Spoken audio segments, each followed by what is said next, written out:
Yeah, I just wanted to make a little note on C++ classes too. I mean, I think the whole concept, if you think about it, because classes actually, there's only one instance of any functions that are associated with a class.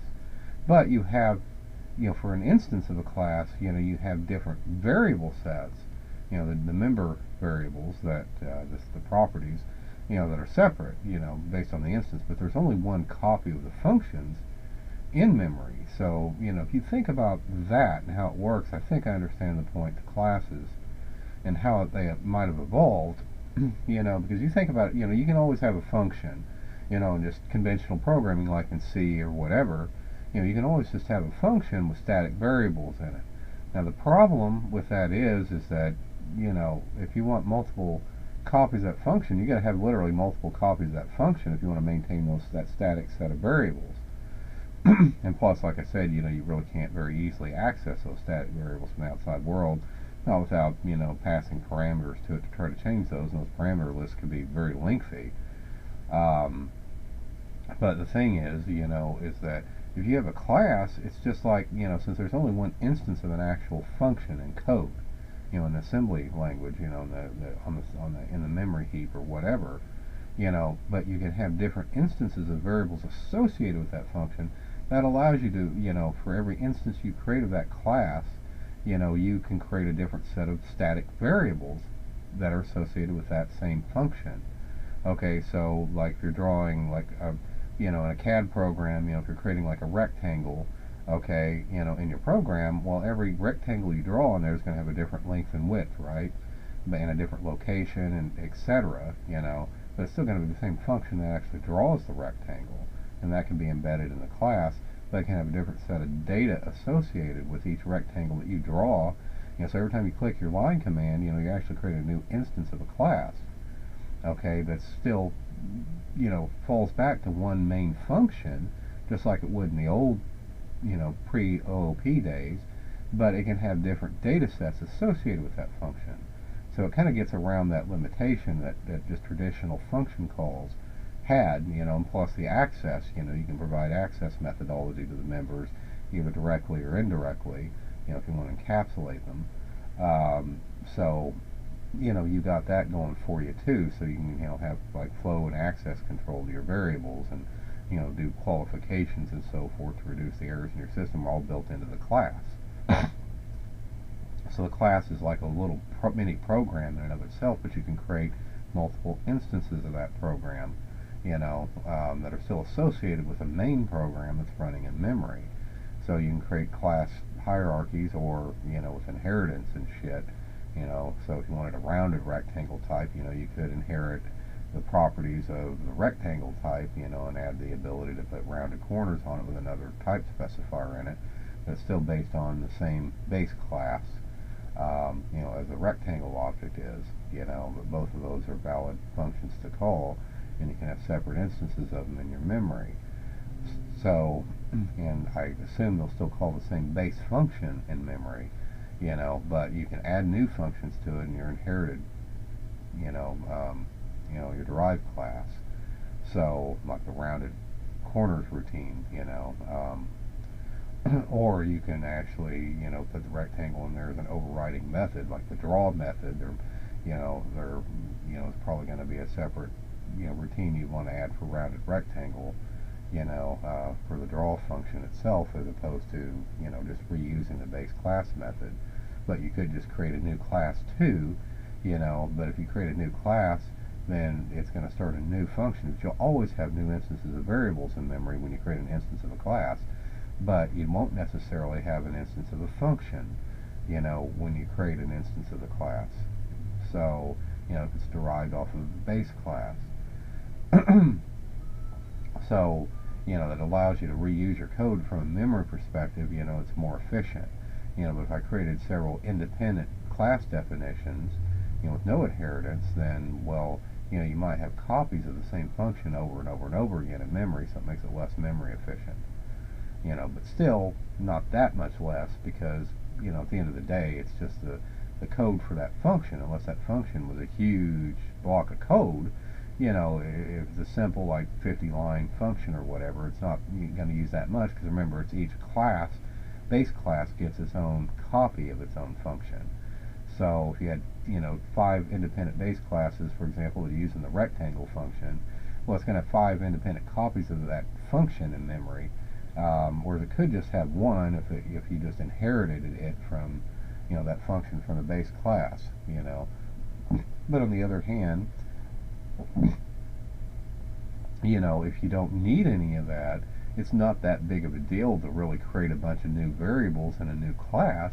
You know, if you're going to have a different, you know, a rectangle function that's a modification of the original, you know, so it's got to completely usurp the existence of that original anyway.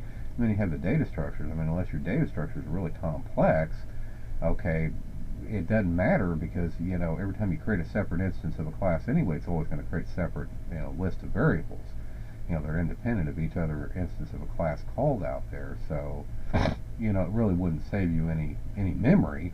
You know, to have to duplicate the variables in a brand new class definition. So it's only about the functions. So, you know, the only time it makes sense to use a class is you're going to have completely different functions in it, or functions that just completely override the base functions.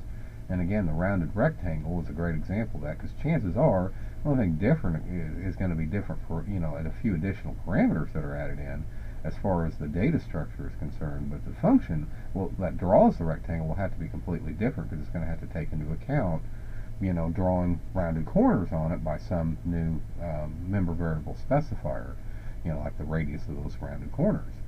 So, you know, it's going to have to really be a different function, so it might as well be a different class. There's no reason to use inheritance just to inherit the data structure, because that's always going to be created from scratch anyway in memory, you know.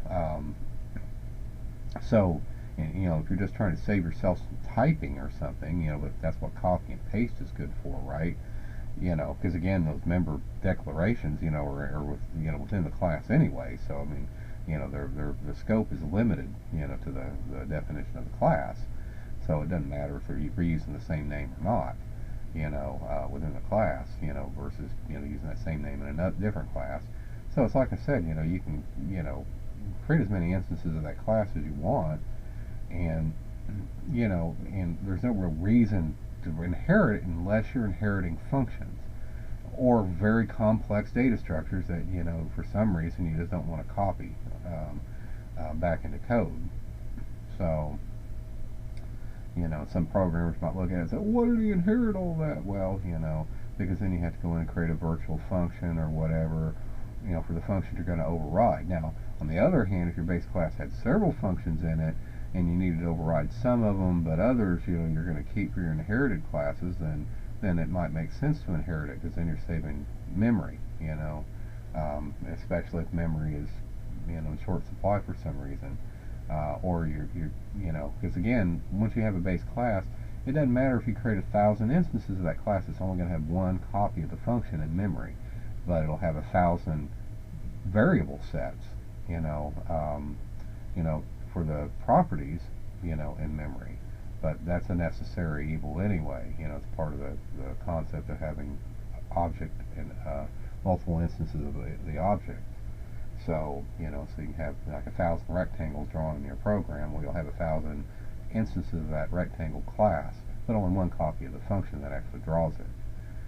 So, but again, if that function is radically different, or if it doesn't share any other functions in common with the other class, there's no real reason to inherit, you know, like the rounded rectangle class from the rectangle class. If the rectangle function is the only function it has in it, you know, that's going to draw the rectangle, well, you know, and it's different from the base class, there's no real reason to inherit the class structure. You know, that just may make some C programmers, you know, happy, but who cares? To me, it's clear to actually not mess with inheritance and just have the base classes defined. I mean, so it makes your object, you know, your source code a little longer. Who cares? You know, it's still pretty clear what you're doing. You know, but making few C programmers say, why you didn't inherit it, you know, because, you know, normally you'd inherit that. Why is he not doing that? I don't know, I'm confused. But, you know, other than that, I mean, there's no real good reason to, you know, where you have to do that. I mean, you just don't need to. But I do understand the point of classes, because classes do replace the old function calls, And again, you don't have to pass command line parameters into it. You can, like a function, but you don't have to. So, but it's possible to set that up. Certainly in a constructor, it's certainly possible to do it like that. But but there's just no real, you know, uh, need for it from that standpoint. If you only had a subroutine, a function that you'd call in your program, and it just needs to work in a conventional way, and you don't need data sets associated with it, that's fine. Because in the old way, you'd have to have the function would have to be separate, okay, and you'd have to keep track of your variables in your main program, and then pass them into the function every time you want to call it. And again, if that function has like 50 variables, man, that's a lot of parameters to try to pass into a function call, and then you have to still keep track of that data, independently in your program somehow. And well, okay, so you got to create like an array of data, be the only practical way to do it, a multi-dimensional array, and well, that could be, somewhat involved to say the least. So, but at any rate, that's the value of classes. It got over that limitation of functions. So I think that's what the point to it is that it allows you to call those multiple instances of it, and with their own sets of static variables. So that allows you to really increase the functionality, and power what you can do in a programming as far as creating structures, because you can create all this stuff out on the heap, as a data structure. And again, that's great for CAD programs, that have multiple instances of different types of objects in there. I mean, drawing programs are just a great example of the use of, theoretically, the use of classes in the OOP. It's really a prime application for them, because of that. So anyway, that's my theory anyway.